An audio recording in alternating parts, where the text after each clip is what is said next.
I'm going to talk tonight about the struggle for the freedom to travel to Cuba. It's been going on now for 58 years. Continuously. Right. It has been a vicious, long struggle. It has included assassinations, bombings, and regulations and restrictions. It has also always been met by resistance. Right. That's right. We have fought and we will continue to fight in this current period under Trump. 58 years ago, the State Department announced passport restrictions to Cuba. A very courageous African-American journalist named William Worthy fought it, brought it to the Supreme Court, and he won. So the United States retreated on that, and 2 years later instituted travel restrictions as part of the economic blockade against Cuba. And that's what it continues to be today. The travel restrictions were immediately met by student brigades. Mic down. What's that? Put the mic down low. A little lower? They can't hear hear it. back. They can hear it back. I can't hear back there. Okay. So I'm sorry. It's too low. There were 3 student brigades, and then in 1969, the oldest solidarity brigade for Cuba in the world was started in this country, the Venceremos Brigade.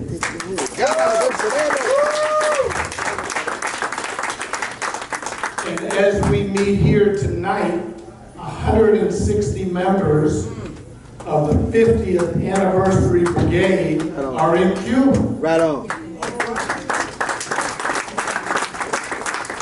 The fight around the restrictions has gone on, and the United States government has instituted new kinds of restrictions, new kinds of regulations, both by Democratic and Republican presidents, and by Congresses dominated by the different parties.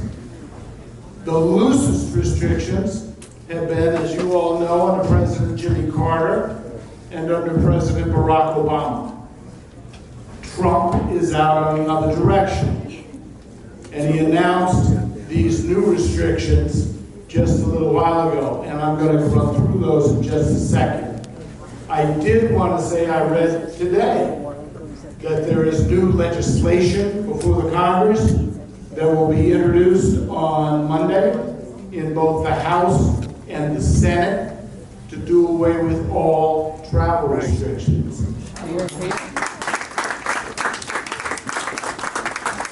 I should also say it's interesting to note that 23 out of 24 Democratic presidential candidates are opposed to the travel restrictions. The left candidates for president are obviously opposed to the restrictions.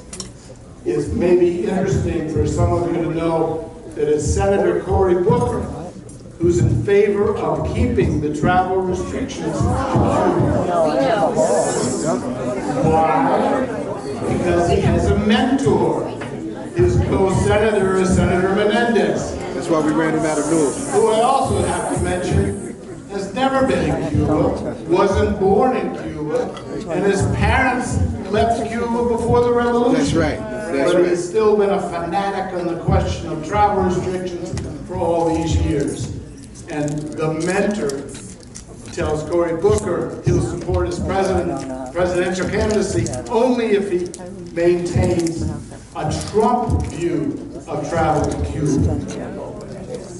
So that's where things stand as of right now. I'm going to run through these restrictions. There's been tremendous amounts of misinformation.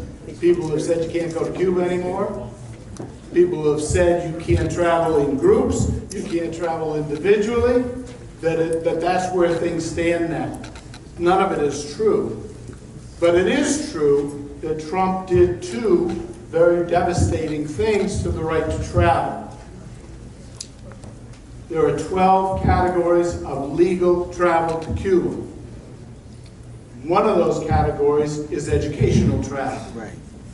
Educational travel was divided in two separate parts. One was for academic travel by universities, colleges, high schools. That remains the same. The other one was non-academic educational travel, called people-to-people travel. That had been loosened under Obama substantially, probably as much as he could have done it at the time, which allowed groups and individuals to travel in that category. Trump first did away with individual people-to-people travel, and then he did away with the whole category. Either the first or second largest categories of travel to Cuba, the first being visiting relatives. People-to-people travel was at least the second largest category, done away with some exceptions, which I'll mention in a minute. The other big thing he did was to ban cruise ships from going to Cuba. And as real solidarity activists, the cruise ship lines immediately turned around, went back, didn't go to Cuba, didn't protest, didn't do anything. They just stopped going to Cuba. 600,000 Americans scheduled to go on the cruise ships. It was the largest single way of getting to Cuba from the United States was on those cruise lines. And even though it was only a couple of days in Cuba at the most, it was still a substantial way for people to get at least to see the place with their own eyes. It no longer exists as a way to go. And as I said, it was stopped immediately. So people-to-people travel, gone. Cruise ship travel, gone. Can you travel to Cuba? Yes, you can. And we have always, the movement, Right. and entrepreneurs and individuals and groups have always tried to expand to the greatest possible extent the means by which they could travel to Cuba. The demand to visit the island is huge. It is still huge. And so we have to know about our ability to go. In some cases, without a license at all. The caravan, Right on. Passes for Peace, Right on.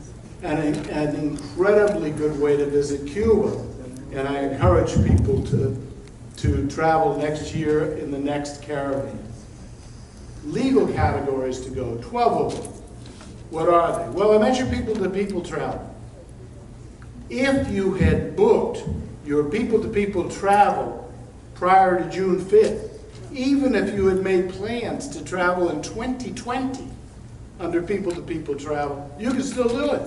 It's not illegal. It's called the grandfather clause. If you had booked it. What does it mean to have booked it? It just means you put in a request for reservations. It doesn't just apply to individuals, it applies to groups. And if you didn't do it yourself in a group, but you're interested in traveling with a people-to-people group, contact tour operators. My own, Marazul, Global Exchange, the Cuba Educational Travel, Inside Cuba, whatever they are. We all blocked space when we heard this was coming about. It didn't have names attached to it, just dates.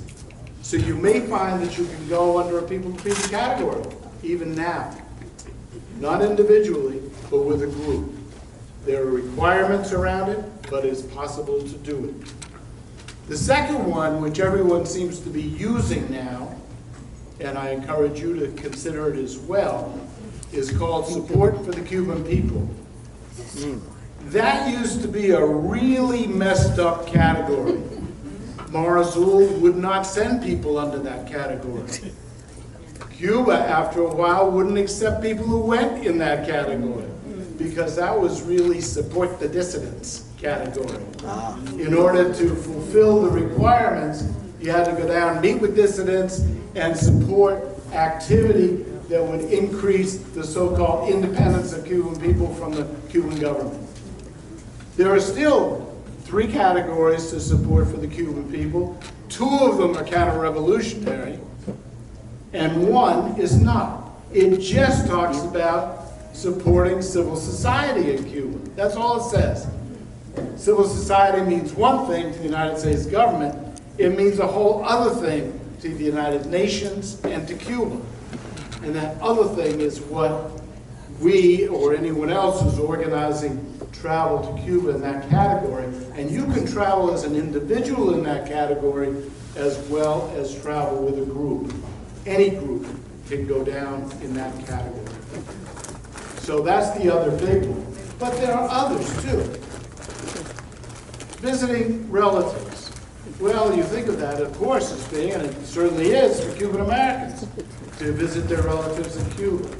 But it also means that if I'm going down on a religious trip, a humanitarian trip, an educational trip, going to a conference in Cuba, think of November 1st to the 3rd, that if you qualify to go to the conference, your children, your partner can travel with you, even though they don't fit in that category.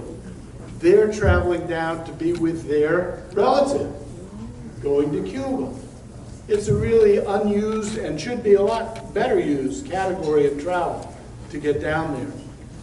Anybody has any questions on these things, which I'm sure you might, just see me or contact the Cuba coalitions and they can put you in touch with me. But I encourage you to think about, look at the list of conferences that goes on in Cuba. You don't have to be anymore a full-time professional in the field. That used to be the category. Right. Now it's just that you have to have an established interest in the field.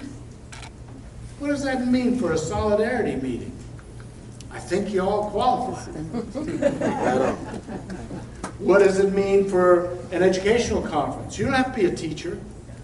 You have to have an established interest in education. Who's that? I guess it's all of us. So there are a number of different ways to go. I encourage you to think about it. I encourage you to take people. The United States' aim was to cut travel to Cuba by 50%. And it's achieving that. So it's very important that we keep up the connection. A number of groups that I know of just suspended operations that have been sending people-to-people groups to Cuba. They should not suspend anymore if they can afford it. And it costs some money to go to Cuba or anywhere else in the world today. I urge you to travel through any means, either your own travel down, contact one of the progressive agencies. My agency a couple of years ago, together with Global Exchange and MEDIC, we initiated a coalition of travel organizers, tour operators, travel agencies, people-to-people organizations, Pastors for Peace, the Venceremos Brigade, 150 travel organizers to Cuba to form a travel association for ethical and socially responsible travel to Cuba. This was at the time. It stopped working? Okay. It's called Respect. And we are upping the ante in terms of what Respect does and has done, because we think it's more necessary than ever to fulfill the qualities and the principles of that organization. So I urge you in particular to look at those organizations, and it includes a whole number of ones you know of, in considering your own travel to Cuba. So if you have questions, see me afterwards, contact the coalitions, they'll put you in touch with me. I'd be happy to answer anything I can. Thanks a lot. Right.